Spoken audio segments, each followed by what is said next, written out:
Some wonderful speakers today. Our first speaker is our Mayor Corey Mason. Well, thank you, Maria, and what an honor it is to be introduced by Maria. Thank you so much. So I've been asked just to talk a little bit about the city's commitment to sustainability and environmental justice and the work that we're doing here locally to do our part to reduce our carbon footprint and our commitment to the Paris Climate Accord.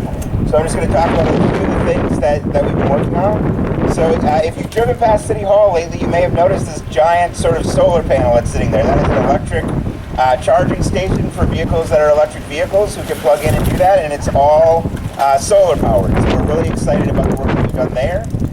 We're really excited that in just a little over a month here, the city will have 25% of its bus fleet will be electric vehicles, so we're very excited about those. We've received the vehicles and getting them ready for their routes, so we're thrilled about what that'll do to reduce our carbon footprint.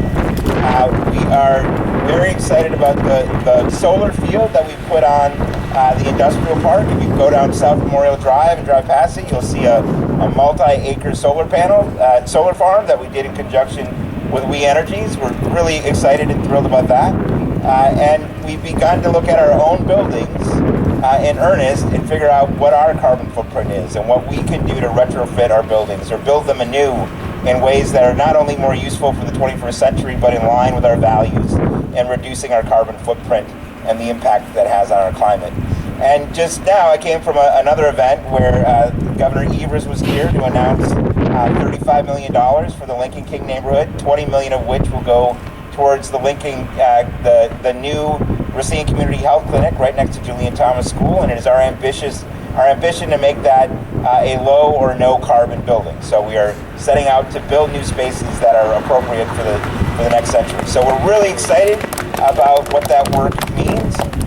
Equally committed to the topic of environmental justice and making sure that the work that we're doing to improve our community is equally distributed amongst all of our neighborhoods and all of our communities to make sure that everyone has the opportunity to partake in not only the carbon reduction that's available, but the economic benefit that may come from those investments. I could talk more and more about this, but I'm seeing from the people that are here, number one, I'm preaching to the choir. Number two, there are people who know a lot more about this stuff than I do that are here. So I will just express my gratitude as the mayor for the work that you all do to push the envelope on this and keep coming to those council meetings and asking us to do more and keep showing up and asking what our commitment is around reducing the carbon footprint into that Paris Climate Accord. And then the last thing I will say about climate change is everyone's been talking about climate change for a while. I think we're to the point we need to start talking about how the climate is changing. And so in addition to the really exciting projects that I've talked about for new buildings and electric vehicles and all the things that we want to do, there's real impact to climate change. So if you look at the work we will have to do on the lakefront from that what should have been a once in 100-year storm, which we're told now to happen every 5 years, we lost massive amounts of our lakefront. We lost massive amounts of our bluffs.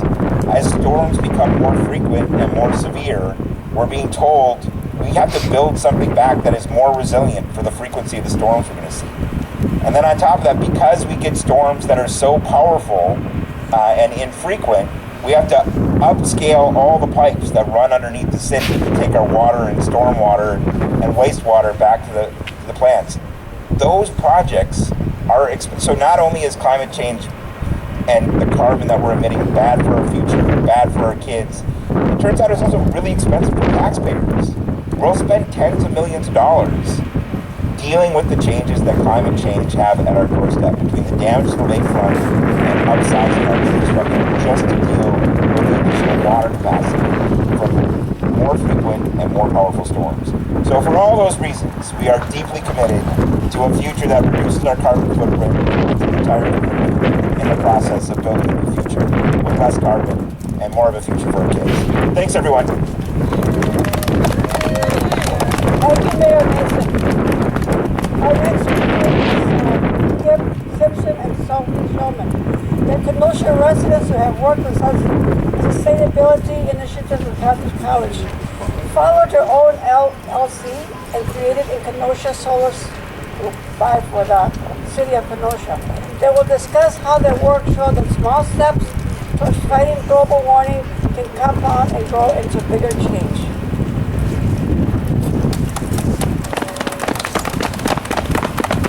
Thank you. Hello, everyone. We're so happy to be here, and thank you to Dave for inviting us out today to tell our story. We didn't plan a huge speech, so we're just going to kind of say what our story is. So as you said, Sophie and I are students over at Carthage College. We got a height difference here. So Sophie and I are students over at Carthage College, and our story really began with a sense of sadness and kind of being scared for where our world was going in terms of we were seeing wildfires spreading throughout the nation, global warming impacting countries throughout the world. And Sophie and I thought to ourselves, hey, what can we do as college students to have an impact? So Sophie and I belong to a social entrepreneurship organization, and we started brainstorming what we could do. We realized that Carthage College was lots of wind. We said, hey, what if we got a wind turbine to harness some of that wind? As we're seeing right now, it's very windy. So that's kind of what we set out to do. That was our initial goal. We set out to bring one wind turbine to Carthage College. And once we got started doing that, we realized it's hard to convince the administration to bring a wind turbine sometimes. So we realized that we needed to have a body of faculty, staff, and students to work on sustainability issues at Carthage. So that's what we ended up forming, is a sustainability task force. And then after we had that impact at Carthage and we felt good about where Carthage was at in terms of getting renewable energy, we thought, hey, what can we do in the city of Kenosha to help further renewable energy? So everything that we've learned about and done through this process has constituted what the community of a community to incite change can do. And when we extended this to Kenosha, these efforts to be more sustainable, we thought about how it took a coalition of people to implement renewable energy in the college itself. It couldn't have just been Zach and I, and it wasn't just Zach and I. So when we started the Kenosha Area Solar Group 5, that was with the concept that the power to install and create and grow and expand renewable energy in the community is largely in the power of the community and the people who are doing it. The group buy and the concept behind the group buy is that the more and more people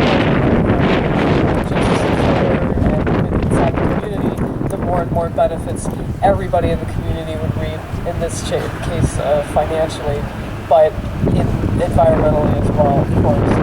So the Kenosha Area Solar Group by extends to Racine County, it extends to Waller County, it extends to Kenosha County, and it is all a part of making renewable energy accessible and successful through the power of the people and what the people can do to connect to each other, tell each other that it's going on, tell each other that this is something that we need, this is something that could accelerate us towards a healthier and happier and greener future. Yeah, to go at that, what we found from time to time is that it really does take a village. As we see here, I'll be one people up here on School Day for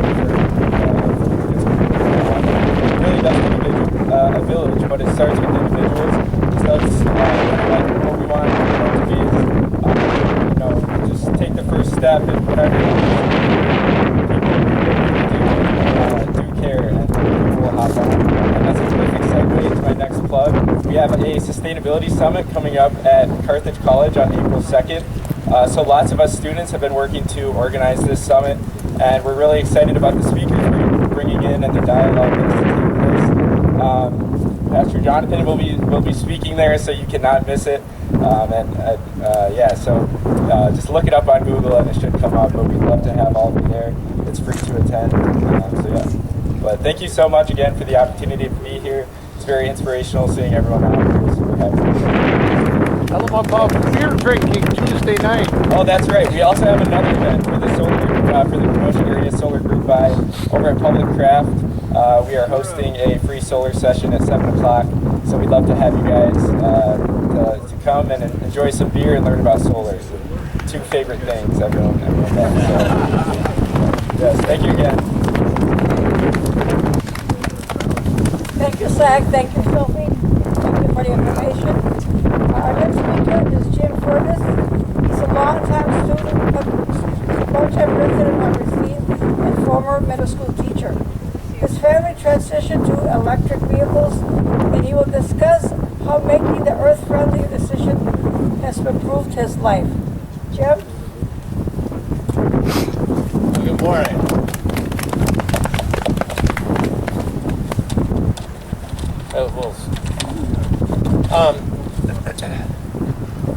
One of the things I think that we don't talk about enough is that we can have an abundant life and still have an earth-friendly one. Atlantic magazine climate writer Derek Thompson, he promotes what he calls an abundance agenda. He suggests that abundance comes from wise climate change decisions. And we can provide some technology and things to help all people to share in this abundance that we can have. And if we do this, we can all of us in the world live a better life. For me, almost 5 years ago, we were talking about the Kenosha solar buy. 5 years ago, I went to the Racine solar buy with a friend of mine that he wanted to go, but I had at the time no interest in it.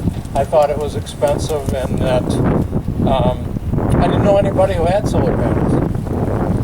So, but what I found out, I could subtract a portion of that of the purchase price off my taxes, and even today you can get 26% of the purchase price off your taxes. And this isn't your taxable income. This is your taxes. And so, as it has turned out, they said that when we put it up that it would take 8 years to pay back. And it's almost 5 years, 4.5. It provided about 60% of the electricity.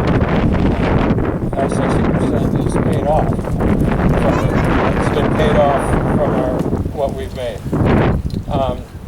And this is just a risk-free investment. It doesn't.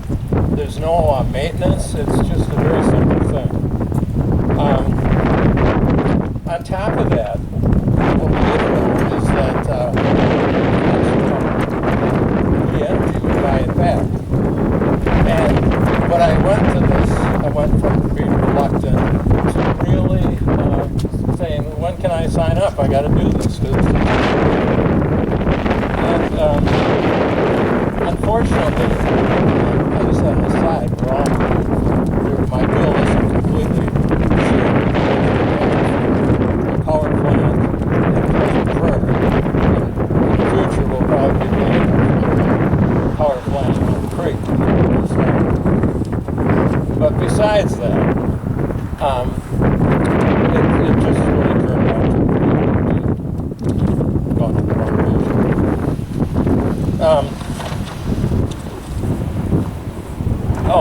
So at the time, we realized that energy, that excess energy, they'd only pay 4 cents. They pay wholesale for my extra energy, and so that didn't seem like a very good deal. So Sue and I made our second decision. And the second decision was to buy a Nissan Leaf, and what convinced her was that what she loves about the Leaf is when she comes to the stop sign, she's off because of the instant torque from an electric car. She just is able to go off of all the other old internal combustion engines are sputtering away trying to get from the stop sign.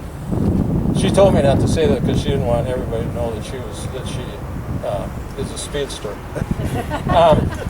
And then we needed, so we were able to use that excess energy at 4 cents instead of 13 and 7/10 that we have to pay, that we pay for electricity. We're able to use that extra electricity in this electric car. So not only do our electric bill is zero, but also a big portion of our electric cars are paid from the heated from the sun. And it's always just really cool. You're driving around at 80 miles an hour from sun power. It's just every day.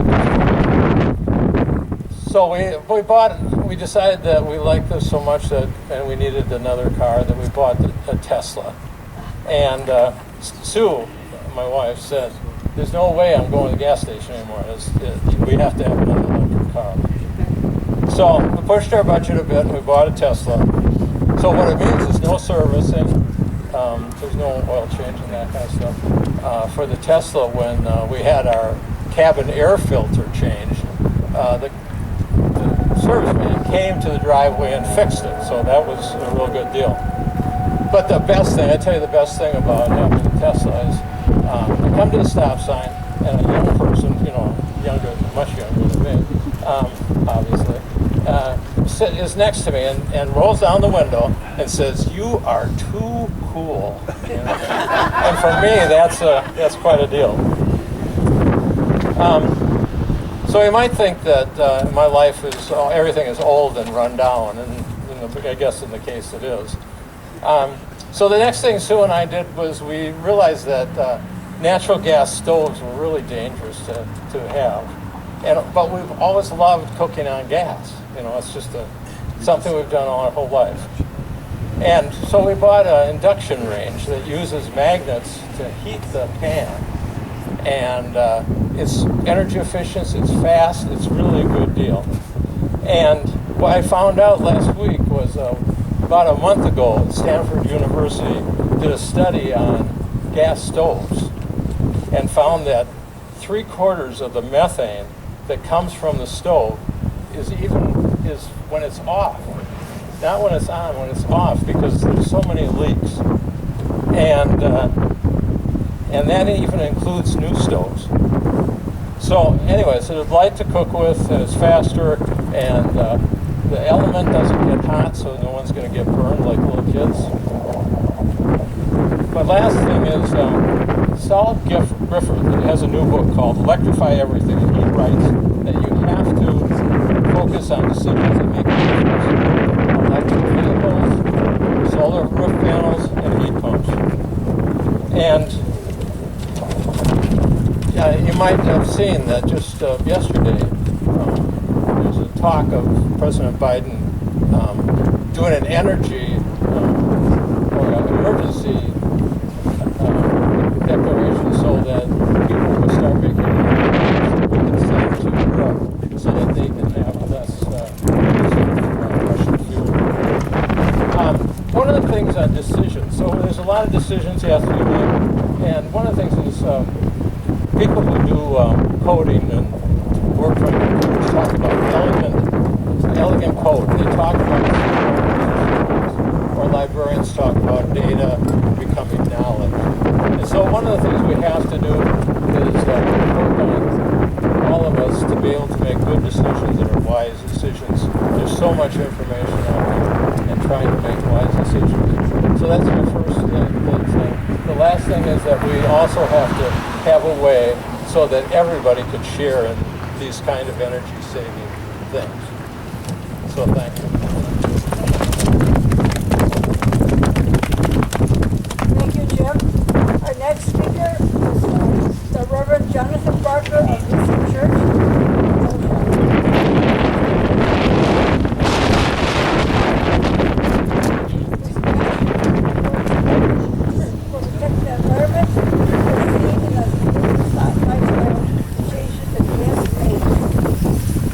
Also engaged in several periods of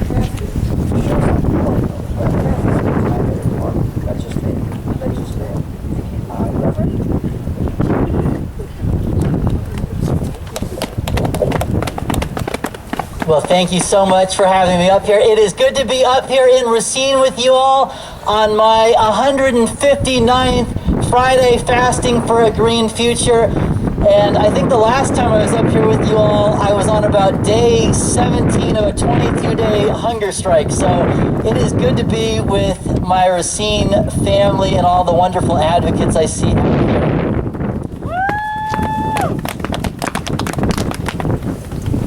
Let's get a little, let's keep that energy going. When I say, have it repeat after me.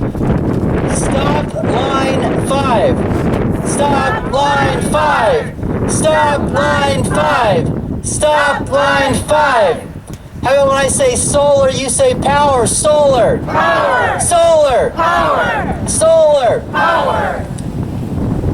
I got my start doing this, or I had my imagination awoken to the climate emergency on the